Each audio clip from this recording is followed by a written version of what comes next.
Right Nagamalleswari గారు, diversion పాలిటిక్స్లో బాగా ఆరితేరినటువంటి ఈ ప్రభుత్వం ఈరోజు సతీష్ మరణం పైన ఉన్న అనుమానాలపైన ప్రజల్లో ఒక చర్చ జరుగుతున్నప్పుడు వైఎస్ఆర్సీపీ అధికార ప్రతినిధి వెంకటరెడ్డిని, వైఎస్ఆర్సీపీకి సంబంధించి ఒక వాయిస్గా, గట్టి వాయిస్గా నిలబడిన వెంకటరెడ్డిని అరెస్ట్ చేయటం ద్వారా మొత్తం డైవర్ట్ చేసి ఇటు తిప్పేయాలనే కుట్ర ఏమన్నా చేస్తోందా?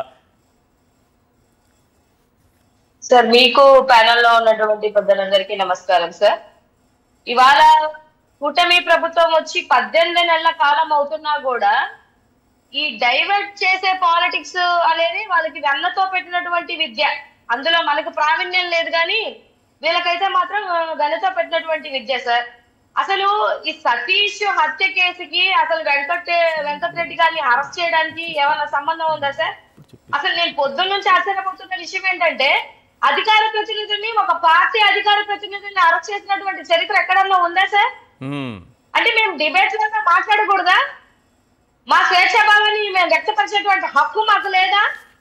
మీరేమో వచ్చి ఆ సతీష్ హత్య తీసుకొని వచ్చి వైఎస్ఆర్సీపీ పార్టీ మీద వేస్తే కాదు అని చెప్పే హక్కు కూడా మాకు లేదా? అంటే ఇవాళ ఎలాంటి పరిపాలనలో ఉన్నారు సార్ లోకేష్ బాబు గారు? మరి ఇది చంద్రబాబు నాయుడు గారి ఆలోచన, మరి లోకేష్ బాబు గారి ఆలోచన నాకు తెలియదు కానీ ఇలా అడ్డగోలుగా ఒక చిన్న బిడ్డ చంటి పడ్డ ఎదుట తన తండ్రిని 4-5 దుండగుల్లాగా వచ్చి తీసుకొని వెళ్ళిపోతుంటే ఆ పస్తుందు పరిస్థితి ఏంటి సార్? అయితే ఒక చిన్న బిడ్డ మీద ఒక ఆడబిడ్డని చెట్టుకు కట్టేసి కొట్టేస్తారు మాట్లాడినందుకు. లేదు అని అంటే ఒక చిన్న బిడ్డ ఎదుట ఒక తండ్రిని అరెస్ట్ చేసి తీసుకెళ్లిపోతారు. పొద్దున అరెస్ట్ చేశారు, ఇప్పుడు ఎక్కడికి తీసుకెళ్లారు సార్ వీళ్ళు? ఏమైనా సమాచారం ఉంది? ఇప్పుడే వాళ్ళ వైఫ్ మాట్లాడారు కదా, హరిత మాట్లాడింది కదా, ఎక్కడ తీసుకెళ్ళినట్టు? ఏం సాధిద్దామని మీరు అధికార ప్రతినిధుల మీద మీరు అరెస్ట్ చేస్తున్నారు అని అంటే, ఈవెన్ డిబేట్లలో కూర్చున్నప్పటికీ కూడా 4-5 డిబేట్ చేసే వ్యక్తులు మీరు ఎంత వెటకారంగా మాట్లాడతారు సార్ వాళ్ళు? అసలు జగన్మోహన్ రెడ్డి గారు అని కూడా అనరు. మళ్ళీ మేము చంద్రబాబు నాయుడు గారు అంటాము, లోకేష్ బాబు గారు అంటాము, పవన్ కళ్యాణ్ గారు అంటాము. మా నాయకుల్ని సింగులర్ గా మాట్లాడుతుంటే మేము ప్రశ్నించొద్దా? మేము మాట్లాడొద్దా సార్? మాట్లాడినందుకు అరెస్టు చేసుకొని వెళ్ళిపోతుంటారా అడ్డగోలుగా? ఏం సార్ ఇది? మరి మమ్మల్ని తిట్టేవాళ్ళు, మమ్మల్ని మాట్లాడేవాళ్ళు, ఇప్పుడు సీమరాజు అనేటువంటి వ్యక్తి మాట్లాడట్లేదా? మరి ఆయన ఏదో పెద్ద ఒక ఇంట్లో కూర్చొని పెట్టి ఆస్థాన కవిని ఇచ్చేసినట్టుగా చేస్తున్నారు. మరి ఆర్పీ మాట్లాడుతున్నారు, ఆర్పీని అరెస్ట్ చేయరా? అక్కడ ఉన్నటువంటి అధికార ప్రతినిధులు అడ్డగోలుగా మాట్లాడుతున్నారు, వాళ్ళందరినీ అరెస్ట్ చేయరా? అంటే వైఎస్ఆర్సీపీ కార్యకర్తల నుంచి వైఎస్ఆర్సీపీ అధికార ప్రతినిధులు గొంతులు ఎత్తకూడదు, గొంతు ఎత్తి మాట్లాడకూడదు.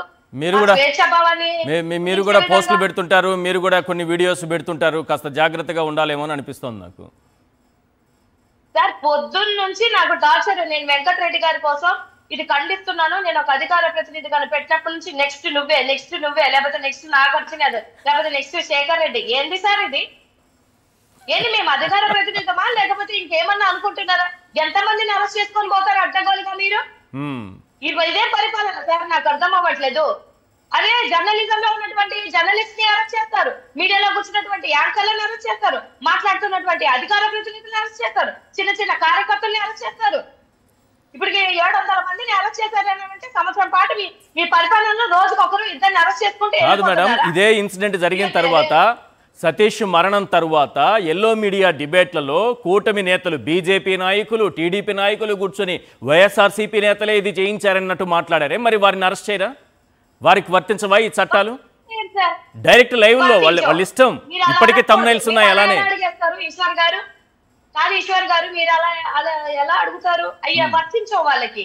ఓన్లీ వైఎస్ఆర్సీపీ వాళ్ళకు మాత్రమే వర్తిస్తాయి. వైఎస్ఆర్సీపీ పార్టీకి పాజిటివ్ గా మాట్లాడుతున్నటువంటి యూట్యూబ్ ఛానల్స్ కు వర్తిస్తాయి, కార్యకర్తలకు వర్తిస్తాయి. లేదంటే రేపో మాపో మిమ్మల్ని కూడా తీసుకెళ్తారు. ఎందుకు ఈ చర్చ పెట్టినందుకు?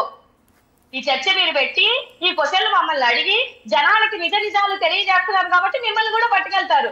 లేదు, ఈ చర్చ మీద కూర్చొని మేము మాట్లాడుతున్నందుకు మమ్మల్ని కూడా తీసుకొని వెళ్తారు. ఇదే సార్ పద్ధతి? రేపు మోదీ గారు వస్తున్నారు కదా, మోదీ గారి యొక్క యాత్ర ఉంది కదా, మోదీ గారి యాత్ర మీద పెట్టండి కాన్సన్ట్రేషన్. వెంకటరెడ్డి గారి మీద కాన్సన్ట్రేషన్ పెట్టి అది చూడండి. ఆ సీసీ ఫోటోస్ ఒక్కరికన్నా యూనిఫామ్ ఉందా సార్? యూనిఫామ్ లేదా? అసలు అర్థం కాని విషయం. సుప్రీంకోర్టు అంత క్లియర్గా మొన్న చెప్పిన తర్వాత కూడా యూనిఫామ్ లేకుండా ఎంత ధైర్యంగా వచ్చేస్తున్నారంటే పోలీసులు.